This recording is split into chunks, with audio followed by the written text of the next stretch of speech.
Hello दोस्तों, कैसे हैं आप सब। तो चलिए आज की कहानी स्टार्ट करते हैं। नाराज बाबूजी जब घर ससुर बनकर दामाद के यहाँ रहने चले गए तो मेघा और मेहुल लोक लाज की वजह से परेशान हो उठे। फिर मेघा ने अपने ही मायके में कुछ ऐसा नज़ारा देखा कि बाबूजी के प्रति अब तक रखे गए उसके उदासीन रवैये पर उसे शर्मिंदगी महसूस होने लगी। सब्जी काटती हुई मेघा के कान मेहुल की बातों की ओर लगे हुए थे। वह स्पीकर फोन से पिता पुत्र की बातों को चुपचाप सुन रही थी। उसके ससुर अपनी बेटी सीमा के घर से बोल रहे थे। मेहुल ने तल्ख शब्दों में पूछा था, मैं आपसे फिर पूछ रहा हूँ पिताजी कि आप घर आ रहे हैं या नहीं। आखिर कब तक दामाद के घर में पड़े रहेंगे। अभी नहीं तो मेरी इज्जत का तो कुछ ख्याल कीजिए। भला आज तक किसी ने घर ससुर बनने की बात सुनी है। मुझे तो लगता है कि आपका दिमाग ही चला गया है जो ऐसी बातें करते हो। आप नहीं सुनी तो अब सुन लो। और कितनी बार कहूँ कि मैंने घर ससुर बनने का फैसला काफ़ी सोच समझ कर लिया है। मुझे अपने दामाद का घर ही अच्छा लग रहा है। कम से कम यहाँ एक प्याली चाय के लिए 10 बार कुत्ते की तरह भौंकना तो नहीं पड़ता। सीमा और किशोर मेरी हर बात का पूरा ख्याल रखते हैं। अरे सुनो मेहुल, जब वे लोग भी मुझे बोझ समझने लगेंगे तो दिल्ली का आशीर्वाद सीनियर सिटीजन होम तो है ही मुझ जैसे उपेक्षित और बोझ बन चुके बूढ़ों के लिए। मेघा के ससुर रुद्र प्रताप सिंह बोले। जवाब में मेहुल कुछ और विश्वमन करता हुआ बोला, तो फिर बने रहिए घर ससुर और दामाद के हाथों अपनी इज्जत की धज्जियां उड़वाते रहिए। मेघा को अपने ससुर के कहे शब्द स्पष्ट सुनाई पड़े। हाँ, अपना आत्मसम्मान खोकर बेइज्जत बाप बने रहने से कहीं बेहतर है कि मैं इज्जतदार घर ससुर ही बना रहूं। और इसी के साथ उन्होंने फ़ोन पटककर अपनी नाराज़गी जाहिर की तो मेहुल ने भी गुस्से में स्पीकर का स्विच बंद कर दिया। मेघा को अपने आप पर ग्लानि हो आई। सोचने लगी कि उसके मायके में जब लोगों को पता चलेगा कि उसकी और मेहुल की लापरवाही के चलते उसके ससुर को बेटी के घर जाना पड़ा तो मायके के लोग उनके बारे में क्या सोचेंगे। उसकी भाभियाँ क्या माँ को ताना मारने का ऐसा सुनहरा अवसर हाथ से जाने देगी। नहीं, किसी भी तरह रिश्तेदारों को यह खबर होने से पहले उसे अपने ससुर को मनाकर वापस लाना ही पड़ेगा। इस बारे में पहले मेहुल से बात करनी होगी। यह सोचकर मेघा ने मेहुल से कहा, देखो जो भी हुआ ठीक नहीं हुआ। आखिर वह तुम्हारे पिताजी है और उन्होंने तुमको 2 बातें कह भी दी तो क्या हुआ। तुम्हें चुप रहना था। थोड़ा सा सह लेते और उनसे नरमी से पेश आते तो यूँ बात का बतंगड़ नहीं बनता। हाँ, अब तो तुम भली बनने का नाटक करोगी ही, लेकिन तब एक वृद्ध व्यक्ति को समय पर खाना और चाय नाश्ता देने में तुम्हारी नानी मरती थी। उस पर दिन रात बाबूजी की शिकायत कर करके तुमने ही मेरा जीना हराम कर रखा था। अब भी तुम्हें बाबूजी के जाने का दुख नहीं है, बल्कि उनके साथ पेंशन के 10,000 रुपये जाने का गम सता रहा है। इस तरह मेहुल ने सारा दोष मेघा के सिर पर मढ़ दिया तो वह तिलमिला उठी और व्यंग्यात्मक लहजे में बोली, तो तुम भी कौन सा बाबूजी की याद में तड़प रहे हो।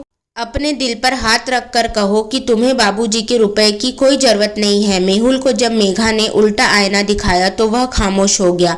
फिर वह नरमी से बोला, खैर जो हुआ सो हो गया।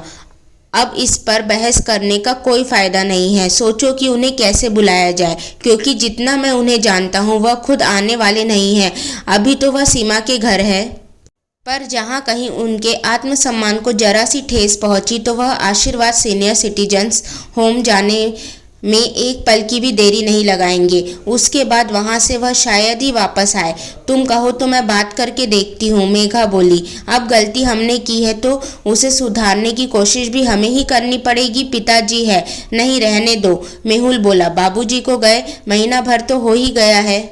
अब हफ्ते भर बाद ही बच्चों की क्रिसमस की छुट्टियां होने वाली है। हम सब जाकर बाबूजी को बनाकर आदर के साथ ले आएंगे। यह सब सुनकर हुर्रे कहते हुए रानी और फनी पर्दे के पीछे से निकल आए, जो मम्मी पापा की ऊंची आवाज़ सुनकर वहां आ गए थे। माँ, सच में दादाजी हमारे पास आ जाएंगे। दोनों बच्चे खुशी से उछलते हुए एक स्वर में बोले, हाँ बेटा, वह जरूर आएंगे। हम सब मिलकर उन्हें लेने जाएंगे। मेघा भीगे स्वर में बोली तो मेहुल के चेहरे पर भी स्नेह वाली मुस्कान आ गई।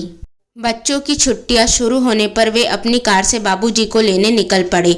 मेहुल ने घर छोड़ने से पहले फोन पर सीमा से यह पूछ लिया था कि बाबूजी घर पर है कि नहीं और उनका कहीं जाने का कार्यक्रम तो नहीं है। सच है, बहुत से लोग ऐसे होते हैं जो साथ रहने वाले अपनों के महत्व को समझ ही नहीं पाते, पर किसी कारण से जब वही अपने दूर चले जाते हैं तब उनकी कमी शिद्दत से महसूस करते हैं। यही हाल मेहुल और मेघा का था। जब तक बाबूजी साथ रहते थे उन्हें हर समय ऐसा लगता था कि बाबूजी बेवजह उनके कामों में टोका टाकी करते हैं, बच्चों से गैर जरूरी बातें करके उनका समय बर्बाद करते हैं। बाबूजी ने सब पर एक ही जगह से अंकुश लगा रखा था। ऐसा लगता था मानो उनकी आज़ादी खत्म हो गई थी। बाबूजी कहते थे कि जीवन में कुछ बनने के लिए अपने बच्चों में अनुशासन का बीजारोपण करने के लिए खुद को अनुशासित रहकर आचरण करना पड़ता है, तभी बच्चे भी हमें अपना आदर्श मानकर हमसे कुछ सीख पाते हैं। तब मेघा और मेहुल को उनकी ये बातें कोरी बकवास लगा करती थी, किंतु आज उन्हें बाबूजी की कही एक एक बात में सच्चाई का आभास हो रहा था। बाबूजी से हर महीने उनकी पेंशन को लेना तो उन्हें याद रहा, या यूं कहे कि अपना अधिकार तो उन्हें याद रहा, पर फर्ज निभाने से वे चूक गए। अपनी सहेलियों के साथ गप लड़ाते हुए मेघा अक्सर भूल जाती थी कि बाबूजी चाय के लिए इंतजार कर रहे हैं। वे शुगर के मरीज हैं, पर उनके दिए पैसों से शुगर की दवाई खरीदने में उन्हें पैसों की बर्बादी लगती थी। मेहुल ने भी कभी यह ना सोचा कि वृद्ध पिता को उससे भी कोई उम्मीद हो सकती है। 2 घड़ी मेहुल से बात करने को वह तरस जाते थे, पर उसको इसकी कोई परवाह ना थी। बाबूजी ने तो मेहुल को बड़ा होते ही उसे अपना मित्र बना लिया था, पर वह कभी उनका दोस्त बन ही नहीं पाया। अचानक गाड़ी घर घर कर हिचकोले खाकर रुक गई। यह तो अच्छा हुआ कि पास ही में एक मोटर गैरेज था। धक्के देकर गाड़ी को वहां तक ले जाया गया। मैकेनिक ने जांच करने के बाद बताया कि ब्रेक पाइप फट गया है और उसे ठीक होने में कम से कम 1 दिन का समय तो लगेगा ही। चूंकि यह एक इत्तेफाक ही था कि हादसा मेघा के मायके वाले शहर में हुआ था, इसलिए कोई उपाय न देखकर उन्होंने गाड़ी ठीक होने तक मेघा के मायके में रुकने का फैसला लिया। एक टैक्सी कर मेहुल अपने परिवार को लेकर ससुराल की ओर चल दिया। उन्हें अचानक आया देखकर सभी बहुत खुश हुए। मेघा के परिवार में मम्मी पापा के अलावा उसके 2 बड़े भाई और भाभियां थी। बड़े भाई के 2 जुड़वा बेटे जय और लय तथा छोटे भाई की एक बेटी स्वीटी थी।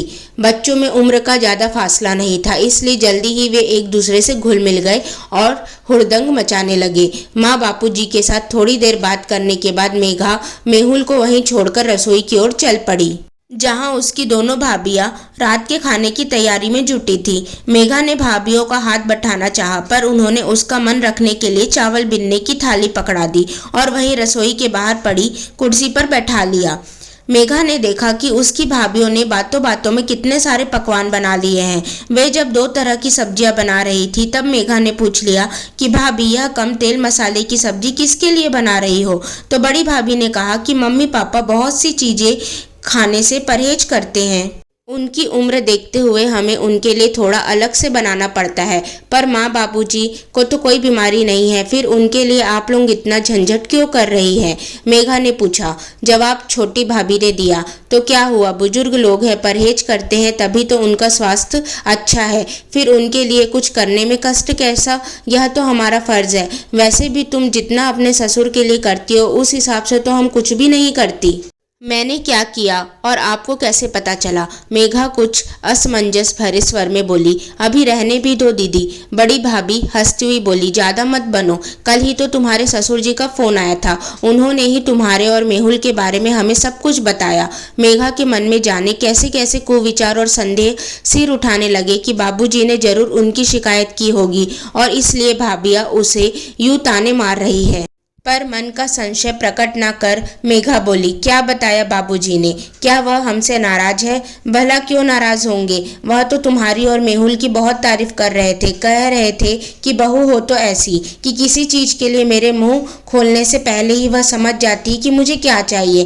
पता नहीं भाभी और क्या क्या कहती रही। मेघा को और कुछ सुनाई नहीं पड़ रहा था, उसकी अंतरात्मा उसे धिक्कारने लगी। कि अपनी नासमझी की वजह से उसने कभी बाबूजी की परवाह की ही नहीं, अपनी सुविधा अनुसार इस बात का ख्याल किए बगैर कि वह खाना बाबूजी के स्वास्थ्य के लिए उचित है या नहीं, वह कुछ भी उनके सामने रख देती थी। शुरुआत में एक दो बार बाबूजी ने उसे प्यार से समझाने की कोशिश की थी, पर उसने कोई ध्यान नहीं दिया। नतीजतन उनकी तबीयत आए दिन खराब हो जाती थी। एक उसकी भाभिया थी जो उसके स्वस्थ माता पिता का कितना ध्यान रखती है, और एक वह है, दूसरी ओर बाबूजी है। इतना होने पर भी मायके में उसकी किसी से शिकायत ना कर तारीफ ही की। पश्चाताप की आग में जलती हुई उसकी भावनाएं आंसुओं के रूप में आंखों से झलकने लगी। वह मन ही मन प्रतिज्ञा करने लगी कि वह आगे से कभी भी बाबूजी को किसी तरह की शिकायत का मौका नहीं देगी। उधर मेहुल भी मेघा के भाइयों का अपने माता पिता के साथ व्यवहार देखकर ग्लानि से भरा जा रहा था। मेघा के दोनों भाई अपना खुद का कारोबार संभालते थे। दोनों ने ही घर आकर उस दिन की बिक्री से प्राप्त रुपए से अपने पिताजी को अवगत कराया। हालांकि उन्होंने किसी से भी रुपयों का ब्यौरा देने के लिए नहीं कहा था। कुछ देर पास बैठकर पिता पुत्र ने एक दूसरे का हाल चाल पूछा, फिर वे लोग मेहुल के साथ व्यस्त हो गए। मेहुल मन ही मन सोच रहा था कि वह तो अपने पिता का इकलौता पुत्र है, इसलिए उसे तो उनकी हर बात की ओर ध्यान देने की जरूरत है। माँ के गुजर जाने के बाद वह अपनी बात कहते भी तो किससे? वह क्यों नहीं अब तक अपने पिता के मन की पीड़ा को समझ पाया? वह अब से बाबूजी के पेंशन के रुपयों को हाथ भी नहीं लगाएगा, बल्कि उनकी जरूरत को अपने कमाए हुए रुपए से पूरा करेगा। अगले दिन गाड़ी ठीक होकर घर आ गई, पर मेघा के घर वालों ने जिद करके उन्हें 2 दिन और रोक लिया। इस दौरान मेहुल ने मेघा के भाइयों का अपने माता पिता के साथ बातचीत और व्यवहार को देखकर पहली बार जाना कि बुजुर्गों के अनुभव से कैसे लाभ उठाया जा सकता है। बच्चे कैसे दादा दादी की वजह से अपनी पारिवारिक इतिहास को जानते हैं तथा अपनी संस्कृति और रिश्तों की जड़ों से जुड़ते हैं। हमारे बुजुर्ग ही तो इन सारी चीज़ों की मूल जड़ होते हैं, हम तो बस इसकी शाखा मात्र होते हैं। यदि मूल जड़ को ही काट कर फेंक दिया जाए तो गृहस्थी का वृक्ष कैसे फल फूल सकता है। जब से मेघा और मेहुल बच्चों सहित बाबूजी को लेने निकले तो उन दोनों के सामने अपना ध्येय बिल्कुल साफ हो चुका था। उन्हें विश्वास था कि उनकी नादानी को माफ कर बाबूजी अवश्य उनके साथ वापस अपने घर आ जाएंगे। भला उन जैसा स्वाभिमानी व्यक्ति कभी घर ससुर बनकर थोड़े ही रह सकता है? यह सब तो उन्हें सबक सिखाने के लिए बाबूजी ने कहा होगा। इस विश्वास के साथ वे खुशी से अपने मंजिल की ओर बढ़ चले। सो दोस्तों, अगर आपको यह कहानी पसंद आए तो प्लीज़ इस कहानी को लाइक करें, शेयर करें एंड चैनल को सब्सक्राइब करें। Thank you.